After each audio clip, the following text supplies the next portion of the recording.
கிறிஸ்துவுக்குள் மிகவும் அதிகமாக நேசிக்கப்படுகின்ற பெருமையான விசுவாசிகளை மீண்டுமாக இந்த ஆகஸ்ட் மாதம் 18ஆம் நாள் செவ்வாய்க்கிழமையின் காலை நேரத்தில் உங்களை சந்திப்பதில் மிகுந்த மகிழ்ச்சி அடைகிறோம். இந்த காலை நேர இறை தியானத்தை ஆரம்பிக்கலாம். நம்முடைய ஆரம்பம் பிதா குமாரன் பரிசுத்தாவின் நாமத்தில் உள்ளது. ஆமென். ஜெபிப்போம். பரலோகத்தில் வீற்றிருந்து எங்களுக்காக உலகத்தில் இறங்கி வந்து மனிதகுமாரனாக சிலுவையில் மரித்து ரத்தம் சிந்தி மீட்ட எங்கள் அன்புள்ள ஆண்டவராகிய இயேசு கிறிஸ்துவை அனுப்பிய உடைய அன்புள்ள பரலோக பிதாவே, இந்த மகிழ்ச்சியும் ஆசீர்வாதம் நிறைந்த ஆண்டவரே, காலை வேளைக்காக நன்றி செலுத்துகிறோம். இதோ ஆண்டவரே, நீர் கொடுத்த இந்த ஆசீர்வாதமான நாளிலே நாங்களுடைய இறை வார்த்தையோடு இந்த நாளை ஆரம்பிக்க காத்திருக்கிறோம். அடியரை மறைத்து நீர் பேசும். இந்த நாளின் இறை செய்தி, பாடல் வேலை, ஜப வேலை ஆசீர்வதி ராஜா. ஆண்டவரே, இதோ இந்த நாளில் இதை கேட்டு பயன்பெறுகிற அநேக மக்களுக்கு இந்த வசனங்கள் ஆசீர்வாதமாக இருக்கட்டும். நாளின் ஆண்டவரே, பாடல்களை பாடுகின்ற அன்புக்குரிய அன்பர் சாரியம் ஆண்டவரை இசைக்கரை மீட்டுகிற என்ற சாக சாரியம் எடுத்து பயன்படுத்தும். இதை கேட்டு பயன்பெறுகிற அநேக மக்களுக்கு இந்த வசனம் ஆசீர்வாதமாக போய் சேரட்டும். இந்த வேர்ட் ஆஃப் காட் மினிஸ்ட்ரி சார்பாக ஆண்டவரே இவர்களை நான் வாழ்த்தி ஆசீர்வதிக்கிறோம். நீரும் எங்களை வாழ்த்தி ஆசீர்வதி எங்கள் குழுவை எடுத்து பயன்படுத்தும். இறை மைந்தன் இயேசுவின் மூலம் ஜெபிக்கிறோம் நல்ல பிதாவே, ஆமென். காலை வேளையிலே குயவனே குயவனே படைப்பின் காரணனே என்ற பாடலை, அழகான பாடலை சாரோடு இணைந்து நாம் பாடுவோம்.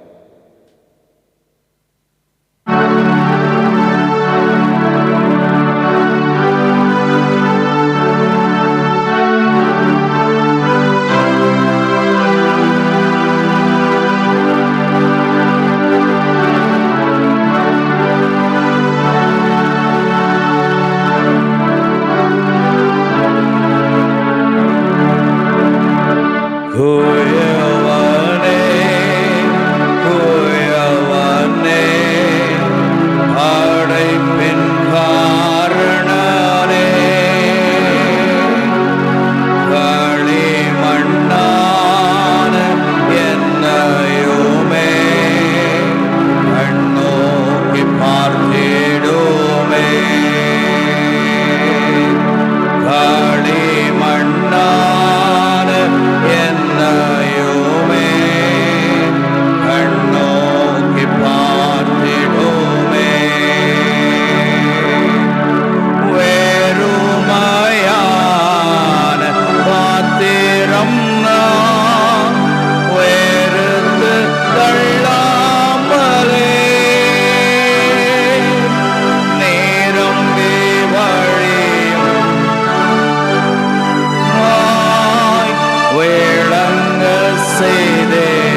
அகற்றினேன், கண்டேனில்லை இன்பமே. காணாமல் போன பாத்திரம் என்னை தேடி வந்த தெய்வமே. வாழ்நாளெல்லாம் உம் பாதம் சேரும் பாதையில் நடத்திடுமே. வாழ்நாளெல்லாம் உம் பாதம் சேரும் பாதையில் நடத்திடுமே. தூயவனே, தூயவனே, படைப்பின் காரணனே, களிமண்ணான என்னையுமே கண்ணோக்கி பார்த்திடுமே. களிமண்ணான என்னையுமே கண்ணோக்கி பார்த்திடுமே. களிமண்ணான என்னையுமே கண்ணோக்கி பார்த்திடுமே.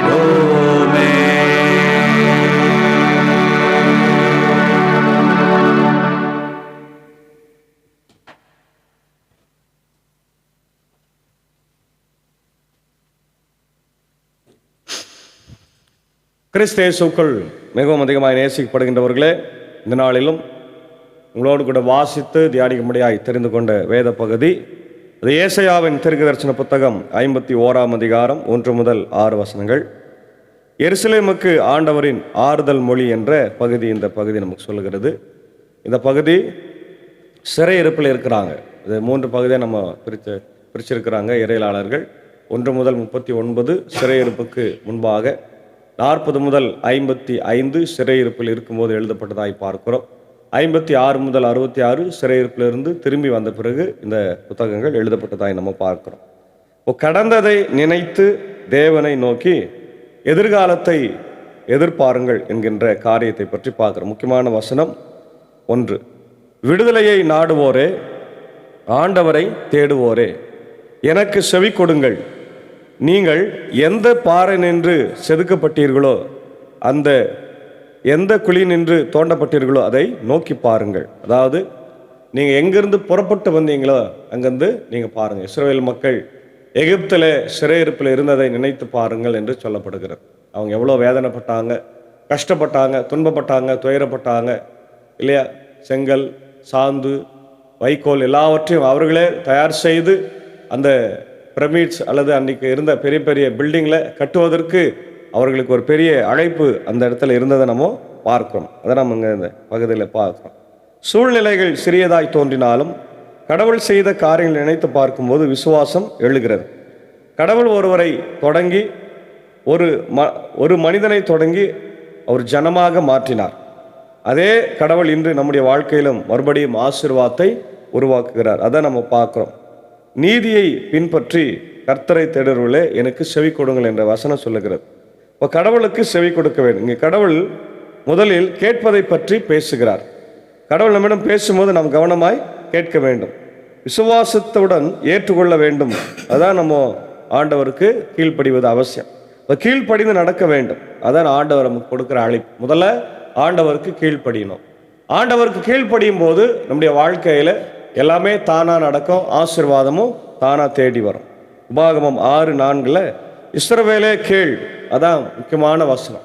ரொம்ப பழைய ஏற்பாட்டில் ரபிமார்கள் அன்னைக்கு சொன்னது இந்த வசனம் ரொம்ப ரொம்ப முக்கியமானது. ஏன்னா கடவுள் சொல்லுகிறத நம்ம கேட்கணும். ஆமென், அல்லேலூயா. இப்போ கூட திருமறை வாசிக்கப்படும் போது, கடவுளுடைய வார்த்தை போதிக்கப்படும் போது நம்ம கேட்க வேண்டும். அந்த நேரத்தில் நம்ம பேசினோம் அல்லது வேறு ஏதாவது காரியங்களை நம்ம செய்து கொண்டோ அல்லது இன்றைக்கி செல்ஃபோன்லலாம் வைத்து கொண்டு நம்ம ரீல்ஸ் பார்ப்பது, மெசேஜ் அனுப்புவது அப்படி இல்லாமல் கடவுளுடைய வசனத்தை உன்னிப்பாய் கவனித்து அது நமக்கு என்ன சொல்லுகிறது என்கின்ற சிந்தனையோடு நம்ம வாழ முற்பட வேண்டும்.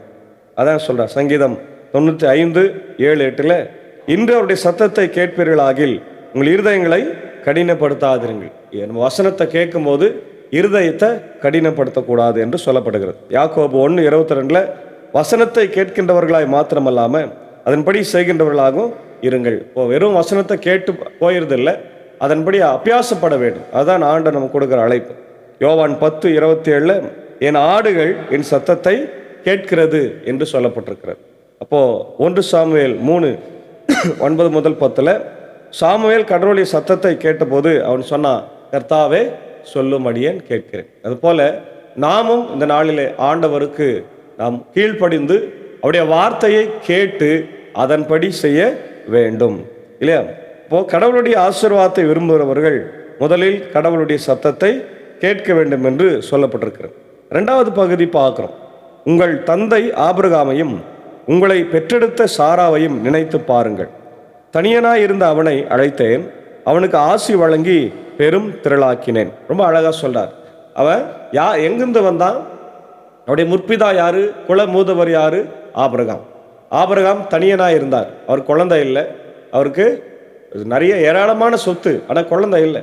கடவுள் அவரை அழைத்து அவர் வழியாக ஈசாக்கு என்கின்ற ஒரு மகனை 100 வயதில் கொடுத்து, அந்த 100 வயது இருக்கும்போது அவனை ஆசீர்வதித்து, அதுக்கப்புறம் அவனை ஆண்டவர் பலப்படுத்தி ஈசாக்குக்கு 2 பிள்ளைகள், அதுக்கப்புறம் அவங்க ஆண்டவர் யாக்கோபை தெரிந்து கொண்டு யாக்கோபுக்கு 12 பிள்ளைகளை ஆண்டவர் கொடுத்து அதன் வழியாக இஸ்ரவேல் வம்சத்தை பெருக பண்ணினார் என்பது வரலாறு. அதான் நம்ம இங்கே பார்க்கிறோம். நீங்கள் வந்த அந்த இடத்தை நினைத்து பாருங்க, உங்களுடைய வரலாறை நினைத்து பாருங்க என்று சொல்றார். நீங்கள் வெட்டப்பட்ட கண்மலையையும் நீங்கள் தோண்டப்பட்ட குழியையும் நோக்கி பாருங்கள் என்று ஆண்டவர் சொல்றார். இது ஆபிரகாமை குறிக்கிறதா இருக்கு. அவர்கள் தங்கள் ஆரம்ப காலத்தை நினைக்க வேண்டும். கடவுள் ஒரே ஒரு மனிதனான ஆபிரகாமை அழைத்து அவனிலிருந்து ஒரு பெரிய ஜனத்தை உருவாக்கினார். அல்லேலூயா. ஆதியாகமம் 12:1-3, ஆதியாகமம் 13:16, ஆதியாகமம் 15:5, ஆதியாகமம் 17:5-6, ரோமர் 4:17-21, எபிரேயர் 11:8-12. அப்போ இதெல்லாம் ஆபிரகாமை நம்ம ஆண்டவர் அழைத்ததற்கான நோக்கத்தை பார்க்கணும். கடவுள் தேவன் சிறியவர், ஆரம்பத்தை பயன்படுத்தி பெரிய காரியத்தை செய்ய முடியும். அல்லேலூயா. அவரால் சின்னதை தான் ஆரம்பிக்க முடியும், சின்னதை தான் ஆரம்பிப்பார், ஆனால் பெரிய காரியங்களை செய்வார். அதான் வசனம் சொல்லுது, ஆரம்பமான அந்த ஆரம்பத்தை அற்பமாய் எண்ணாதே என்று சொல்லப்பட்டிருக்கிறது. அப்போ ஆண்டவர் தனியான ஒரு மனிதனிலிருந்து பெரிய காரியத்தை உருவாக்கினார். அதான் நம்ம பார்க்கணும். அடுத்தது பாருங்க, ஆபிரகாமையும் சாராளையும் நினைத்து பாருங்கள். உங்கள் தகப்பனாகிய ஆபிரகாமையும் உங்களை பெற்ற சாராளையும் நோக்கி பாருங்கள். கடவுள் தமது ஜனங்களுக்கு அவர்களின் விசுவாசத்தின் ஆரம்பத்தை நினைவுபடுத்துகிறார். ஆபிரகாமிடம் நம்பிக்கையான காரணங்கள் மனித ரீதியாக இல்லை. வயது அதிகம், சாராளுக்கு பிள்ளை இல்லை, வாக்குத்தத்தம் நிறைவேறுவது சாத்தியமற்றதாய் தோன்றியது. ஆனால் கடவுள் வாக்குத்தத்தத்தை நிறைவேற்றுவதற்கு ஆண்டவர் வல்லவராய் இருக்கிறார். அல்லேலூயா. ஆண்டவர் அவங்களுக்கு குழந்தை கொடுத்து அவருடைய வாழ்வை மாற்றினார். அதான் ஒரு அற்பமான துவக்கமாக இருந்தது, ஆனால் ஆண்டவர் ஆசீர்வாதமான முடிவாக மாற்றினார். ஆதியாகமம் 18:14 கர்த்தரால் ஆகாத காரியம் உண்டோ என்று பார்க்கும். ரோமர் 4:18 நம்பிக்கைக்கு இடமில்லாத இருந்த போதும் நம்பிக்கையோடு அவன் நம்பினான். எபிரேயர் 11:11 சாராள் விசுவாசத்தினால் வல்லமை பெற்றாள் என்று பார்க்கும். இப்போ சாராள் சாத்தியமற்ற சூழ்நிலையில விசுவாசமாய் அவள் இருந்தாள். மனிதர்களால் முடியாத இடத்தில் கடவுள் செயல்படுகிறார். உங்கள் வாழ்க்கையில இன்றைக்கும் கதவுகள் மூடப்பட்டிருக்கிறதா? இது முடியாதுன்னு எல்லாரும் சொல்லிட்டுக்கிறாங்களா? இது மருத்துவர்கள் அல்லது மற்றவங்களெல்லாம் கைவிட்டு விட்டு சொல்றாங்களா? கவலைப்படாதீங்க, ஆண்டவர் அந்த இடத்துலேருந்து ஆரம்பித்து உடைய வாழ்க்கையில பெரிய காரியங்களை செய்வார். அல்லேலூயா. நம்ம செய்ய வேண்டியதெல்லாம் விசுவாசிக்க வேண்டும். அதான் நம்ம இப்போ கதவு மூடப்பட்டிருக்கலாம், பதில் தாமதமாய் வரலாம், எதிர்காலம் தெரியாமல் இருக்கலாம், ஆனால் கடவுளால் முடியும், கடவுளால் முடியும். அதான் அடுத்தது பார்க்குறோம். அவன் ஒருவனாயிருந்தான், கடவுள் அவனை ஆசீர்வதித்து பெருக பண்ணினார். இது முக்கியமான வசனம். ஆபிரகாம் ஆரம்பத்தில் ஒருவனாயிருந்தால் கடவுள் அவனை ஆசீர்வதித்து பெருக பண்ணினார். நம்ம ஏற்கனவே அதை பார்த்தோம். சிறிய ஆரம்பத்தை பார்த்து எதிர்காலத்தை முடிவு செய்யாதீர்கள். மோசே ஒரு குழந்தையாய் நைல் நதியிலே ஒரு கூடையில் வைக்கப்பட்டான். ஆனால் பின்னர் கடவுள் அவனை பயன்படுத்தி இஸ்ரவேல் எகிப்திலிருந்து நடத்தினார். யாத்திராகமம் 2:1-10, 3:10 பார்க்கிறோம். தாவீது ஒரு மெய்ப்பன், ஒரு சிறுவன், ஆனால் கடவுள் அவனை ராஜாவாக்கினார். 1 சாமுவேல் 16:11-13. அப்போ சின்ன சின்ன மனிதர்கள் தான், ஆனால் ஆண்டவரால் அவர்களை கொண்டு பெரிய காரியங்களை செய்ய முடியும். கடந்த 2 வாரத்துக்கு முன்னாடி பார்த்தோம், 5 அப்பம் 2 மீன் தான் 5000 பேருக்கு கொடுத்தார். வெறும் புருஷர்கள் மாத்திரம், பெண்கள் இருந்தாங்க, குழந்தைகள் இருந்தாங்க. அவங்கெல்லாம் சேர்த்தா ஒரு இறையாளர் சொல்றாரு 15,000 to 20,000 பேர் சாப்பிட்டுருப்பான். எவ்வளோ பேர் பார்த்தீங்களா? அப்போ கடவுளால் எல்லாம் முடியும். தேவனால் கூடாத காரியம் ஒன்றுமில்லை. அதான் நம்ம இங்கே பார்க்கிறோம். உங்கள் கையில் இருப்பது சிறியதாக இருக்கலாம், ஆனால் அதுக்கு தேவனுடைய கையிலே சென்றால் பெரிய ஆசீர்வாதமாய் மாறும். அடுத்தது பார்க்கிறோம், ஆண்டவர் சீயோனை தேற்றுவார், பாழடைந்த அதன் பகுதிகள் அனைத்திற்கும் ஆறுதல் அளிப்பார், அதன் பாலை நிலத்தை ஏதேன் போல் அமைப்பார், அதன் பால் இடங்களை ஆண்டவரின் தோட்டம் போல் ஆக்குவார். மகிழ்ச்சியும் அக்களிப்பும் அதில் காணப்படும், நன்றி பாடலும் புகழ்ச்சி பண்ணும் அங்கே ஒலிக்கும். அதான் சொல்றாரு, அவர் வனாந்தரத்தை ஏதனை போலவும் அவருடைய பாலைவனத்தை கர்த்தருடைய தோட்டத்தை போலவும் ஆக்குவார். இப்போ வனாந்தரம் ஏதேன், பாலைவனம் கர்த்தருடைய தோட்டம். கடவுள் கண்ணீரை சந்தோஷமாய் மாற்ற முடியும், தோல்வியை சாட்சியாய் மாற்ற முடியும், வறட்சியை வளமாய் மாற்ற முடியும், பாலான வாழ்க்கையை மீண்டும் கட்ட முடியும். ஏசாயா 35:1-2 பார்க்கிறோம், வனாந்தரமும் வறண்ட நிலமும் மகிழும். இல்லையா? வனாந்தரத்துல வழியையும் அவாந்திர வழியில் ஆறுகளை உண்டாக்குவேன் என்று ஏசாயா 43:19 ஆண்டவர் சொல்றார். சங்கீதம் 126:5-6 கண்ணீரோடு விதைக்கிறவர்கள் கம்பீரத்தோடு அறுப்பார்கள் என்று சொல்லப்பட்டிருக்கிறது. யோவேல் 2:25 வெட்டி கிழித்தின்ற வருடங்களை திரும்ப கொடுப்பேன் என்று சொல்லுகிறார். பாழான வாழ்வை கடவுள் மீண்டும் கட்டுகிறார். யோபு தன்னுடைய வாழ்க்கையில ஒரே நாளில் தன் 10 பிள்ளைகளை இழந்தான், குடும்ப வாழ்க்கையை இழந்தான். இல்லையா? தன்னுடைய சுகத்தை இழந்தான், ஆடு மாடு ஒட்டகம் எல்லாத்தையும் இழந்தான். ஆனால் ஆண்டவர் அவனுக்கு மீண்டும் அதை திரும்ப கொடுத்தார் என்று நம்ம பார்க்கிறோம். கர்த்தர் அவனுடைய சிறையிருப்பை திருப்பினார் என்று வேதம் சொல்லுகிறது. இன்னொரு ஊமை பார்க்கும்போது, நெகேமியா எருசலேமின் மதிலை கட்டி 52 நாட்களை மதிலை மீண்டும் கட்ட செய்தார் என்று நெகேமியாவுடைய புத்தகத்தை பார்க்கிறோம். அப்போ மனிதர்களால் முடியாதுதான், கடவுள் அவர்களை கொண்டு பெரிய காரியங்களை செய்ய ஆரம்பிக்கின்றார். அதான் நம்ம பார்க்கிறோம். அங்கே மகிழ்ச்சி இருக்கும், வனாந்தர இடத்துல மகிழ்ச்சி, பாலைவனம் இருந்த இடத்துல ஆண்டவருக்கு நன்றி செலுத்துவார்கள். சங்கீதம் 30:5, சங்கீதம் 40:1-3 இதிலெல்லாம் நம்ம பார்க்குறோம். அதே நேரத்தில் பவுலும் சீலாவும் எப்படி சிறையில் இருந்து ஜெபம் பண்ணாங்களோ, அது போல நம்முடைய வாழ்க்கையில் ஆண்டவருடைய பிள்ளைகளாய் நிறைய கஷ்டம் பிரச்சனை வந்தால் கூட நம்ம ஆண்டவரை துதித்து பாடிக்கொண்டு இருக்க வேண்டும். அதான் நம்ம இந்த இடத்துல கற்றுக்கொள்கிறோம்.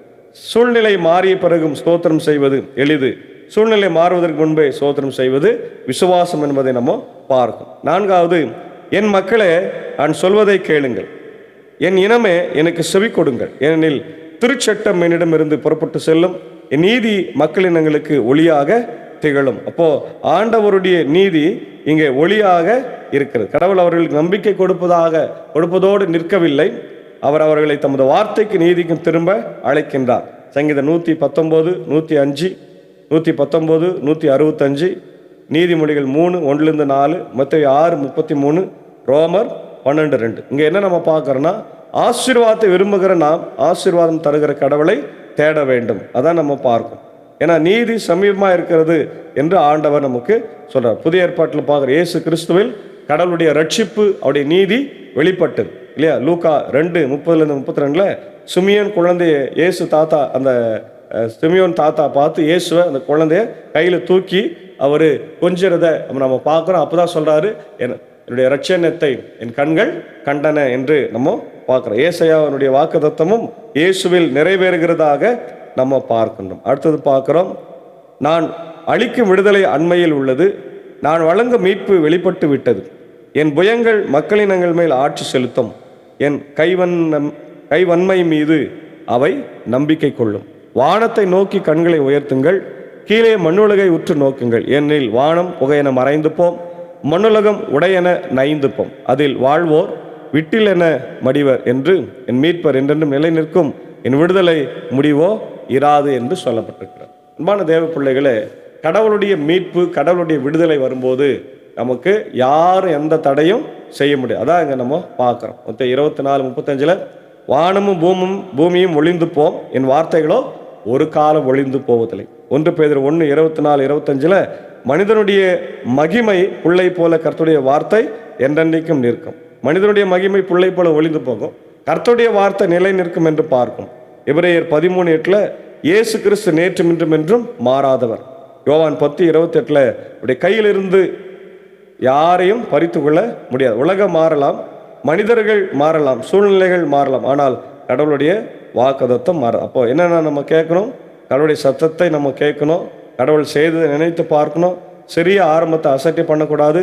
கடவுள் வனாந்தரத்தை ஏதனாய் மாற்றுவார். விசுவாசத்தோடு தேவனுடைய ரட்சிப்பை பாருங்கள், மாறாத தேவனில் நம்பிக்கை வையுங்கள். இதுதான் ஆண்டவர் நமக்கு கொடுக்கிற பெரிய ஆசீர்வாதமாக இருக்குது. எனவே அப்படிப்பட்ட ஒரு இறை வாழ்வை நாம் பெற்றுக்கொண்டு நாம் புறப்பட்டு வந்த இடத்தை நன்றியோடு நினைத்து பார்த்து எதிர்காலமும் ஆண்டவருடைய கையில் இருக்கிறது என்பதை உணர்ந்து வாழ தூய ஆவியானவர் இந்த நாளிலே நமக்கு உதவி செய்து காப்பாராக. ஆமேன். ஜெபிப்போம்.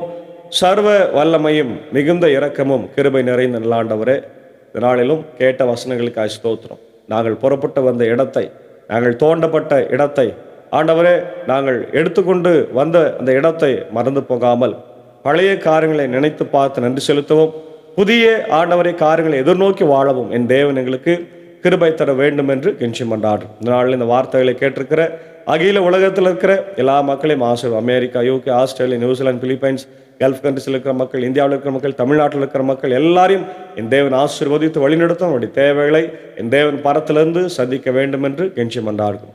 ஆண்டவர், இந்த நாளுடைய தேவைகளுக்காக ஜெபிக்கிறோம். எங்கள் பிள்ளைங்க பள்ளிக்கு போகிறாங்க, கல்லூரிக்கு போகிறாங்க, வேலைக்கு போகிறவங்க இருக்கிறாங்க. ஆண்டவர் எல்லாரையும் காத்தரலும், ஆபத்து, விபத்து, நாச மோசத்திலிருந்து எங்களை காத்தரலும். இந்த ஊழியத்தில் எங்களோடு இருக்கிற அன்புக்குரிய அன்பர் சாரியும் ஏஞ்சக்காவையும், அன்பான பிள்ளைகள் மார்த்தாள் மரியாளையும், அன்புக்குரிய சாகு சாரி டீச்சரை ஆசீர்வதிங்க. எல்லாரையும் வழிநடத்தி நீர் பாதுகாத்து கொண்டு தேவைகளை சந்திங்க ராஜா. இந்த ஊழியத்தில் இவர்களை கொண்டு வருவதற்காக ஸ்தோத்திரம். அடியேன் மனைவி பிள்ளைகளை ஆசீர்வதிங்க.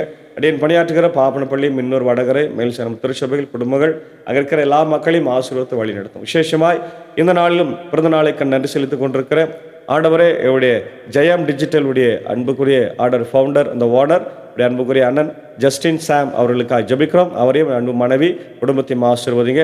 அதே போல் என்னுடைய எத்ராஜ் அண்ணன் அவருடைய அன்பு மகள் சுபா அவர்களுக்காக ஜெபிக்கிறோம். அவரையும் அன்பு ஆண்டவரே குடும்பத்தை மக்களையும் ஆசீர்வதித்து வழி நடத்தும்.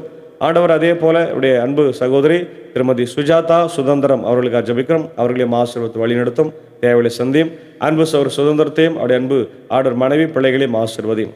நேற்று தினத்தில் தன்னுடைய பிறந்தநாளை கண்டு நன்றி செலுத்திய அவருடைய அன்புக்குரிய சாம் ஆசிரியர் அண்ணனுக்காக ஜெபிக்கிறோம். அவருடைய அன்பு மனைவி பிரீதா அவர்களுக்காக, அவருடைய அன்பு மகள் சார்லட் அவர்களுக்காக, அவருடைய அன்பு கணவருக்காக ஜெபிக்கிறோம். உடம்புகளை ஆசீர்வதித்து வழி நடத்தும். அதே போல் நேற்று தினத்தில் பிறந்தநாளைக்கு நன்றி செலுத்திய அவருடைய அன்புக்குரிய டீச்சர் திருமதி நளினா குமாரி அவர்களுக்காக ஜெபிக்கிறோம். ஆண்டவரே ஆசிரியர் அவர்களையும், அவருடைய அன்பான கணவர் ஆசிரியர் குமார் அவர்களையும், அன்பான பிள்ளைகளையும் கர்த்தர் ஆசீர்வதிராஜ். இன்னும் யாரெல்லாம் இன்றும் ஆண்டவரை பிறந்தநாளை காணுகிறார்களோ, திருமண நாளை காணுகிறார்களோ அவர்கள் எல்லாரையும் ஆசீர்வதித்து வழிநடத்த ராஜா. ஆண்டவரே அதே போல் பலவீனமாக இருக்கிற அவருடைய அன்புக்குரிய ஆண்டவரே எல்மாங்குப்பம் டிஎஸ்பி சாருக்காகவும் அப்படி குடும்பத்திற்காக ஜெபிக்கிறோம். நிக்சன் ஐயருக்கு அப்படி குடும்பத்திற்காக ஜெபிக்கிறோம். இப்படி தாமஸ் அப்படி குடும்பத்திற்காக ஜெபிக்கிறோம். டாக்டர் கெனடி ஐயாவுக்கு அப்படி குடும்பத்திற்காக ஜெபிக்கிறோம். எங்களுடைய ஆண்டவரே இதோ ஜோப் ஆண்டவரே அருமையான ஐயாவுக்காக, அவருடைய அன்பு துணைவியார் ஐரம்மாவுக்காக ஜெபிக்கிறோம். இப்படி டென்னிசன் ஐயாவுக்காக அவருடைய அன்பான மனைவிக்காக ஜெபிக்கிறோம். ஆண்டவரே என்னுடைய அன்புக்குரிய செயலர் இதோ மின்னூர் சபையினுடைய செயலர் நித்யானனுக்காக, கோயில் பிள்ளை ஆண்டவரே செல்வா அவர்களுக்காக, பாப்பனப்பள்ளியில் பலவீனமாக இருக்கிற அன்பு நண்பர் வெங்கடேசன் அவர்களுக்காகவும், அவருடைய அன்பு தாயார் மேகலா அம்மாவுக்காகவும், கலைச்செல்வி தங்கதுரை அவருடைய அன்பு தாயார் அம்மாவுக்காக நான் ஜெபிக்கிறோம். உங்கள் எல்லாரும் பலவீனங்களை மாற்றும். அதே போல் நிறைய வயதானவர்கள் ஆண்டவரை முட்டி வலினாலும் கை கால் வலினாலும் அவதிப்படுறாங்க. கண்ணோக்கி பார்த்து அப்படி எல்லா பலவீனங்களையும் என் தேவன் மாற்றுறாச்சு. இந்த நாளில் பெரிய பெரிய ஆண்டவரே மெடிக்கல் ப்ரொசீஜரில் இருக்கிறவங்க, ஹார்ட் ஆப்ரேஷன், லங்ஸ் பிரச்சனை, கிட்னி பிரச்சனை, இருதய பிரச்சனை, லிவர் பிரச்சனை போன்ற பாதிக்கப்பட்டிருக்கிறவங்க எல்லாரையும் என் தேவன் கண்ணோக்கி பார்த்து அவர்கள் ஒரு சுகத்தை என் தேவன் தார், ஒரு அற்புதத்தை செய்யும் ராஜா. என் விடுதலையின் நாயகன், வெற்றியை தருகிறவர், நம்முடைய ரத்தத்தை ஊற்றி கழிவர்கள், என்னுடைய பாவங்களை அக்கிரமங்களை ஒரு விஷயம் கூட மன்னித்து எங்களுக்காய் கல்வாரி சிலுவிலே மருத்துவங்களை ஆண்டவரே நீர் மீட்டு கொண்டவரே, அந்த ஆசீர்வாதத்தை இந்த நேரில் மீண்டும் ஒரு முறை கூட எங்களுக்கு தர வேண்டுமா ஜெபிக்கிறோம். இப்படி ஐஎல்சிக்காக, 3 சபை சங்கங்கள், ஆயர்கள், பெருமக்களுக்காக, ஊழியங்களுக்காக, திருச்சபைகளுக்காக, ஸ்தாபனங்கள், பள்ளிக்கூடங்கள், பரிசுத்த திறக்கும்படியாக ஜெபிக்கிறோம். அதே போல இந்திய தேசத்திற்காக ஜனாதிபதி, பிரதமர், முதலமைச்சருக்காக ஜெபிக்கிறோம். அமைதி சமாதானத்தாரும் தேசத்தில் மழையை தாரும். குறிப்பாக எங்கள் பகுதிக்கு மழையை தந்து ஆண்டவரே எங்களை புல் பூண்டுகள் செழிக்க ஆண்டவரே மனமிறங்கு ராஜா. கண்ணோக்கி பாருங்க ஆண்டவரே, மனமிறங்கும் ஆண்டவரே, எங்கள் மேல் மனமிறங்கு, எங்கள் மேல் இறக்கமாயிரு என்று நாங்கள் கெஞ்சி மாட்டோம். பாதம் தொட்டு ஆண்டவரை வணங்குகிறோம். உலக நாடுகளில் நடக்கிற போர்கள், பதற்றங்கள் எல்லாம் மாற்றம், இதனால் பொருளாதார ஆண்டவர் விலை அதிகமாக உணவு பற்றாக்குறையெல்லாம் ஏற்படுகிறது. இந்த பிரச்சனை எல்லாம் மாற்றி ஆண்டவருடைய கிருபை தங்கிட்டு இந்த நாளில் இதை கேட்டு பயன்பெறுகிற எல்லா மக்களையும் ஆசீர்வாதங்க, ஷேர் பண்ணவங்களை ஆசீர்வாதங்க. ரட்சிப்பின் அனுபவம், ஆசீர்வாதம் தேவனால் மட்டுமே, இயேசுவினால் மட்டுமே முடியும். இயேசு இல்லை என்றால் முடியாது என்கின்ற சத்தியத்தை நான் புரிந்து கொண்டு உமக்கு சாட்சியாய் வாழ தேவன் கிருபை தந்து வழிநடத்த வேண்டும் என்று இயேசுவின் மூலம் ஜெபிக்கிறோம் நல்ல பிதாவே, ஆமென். எல்லா வல்ல தந்தை, மகன், தூய ஆவியின் ஆசைகள் இந்த நாளில் நம்மளோடு கொண்டிருப்பதாக. ஆமென். கர்த்தர் உங்களை ஆசீர்வதிப்பார். God bless you all.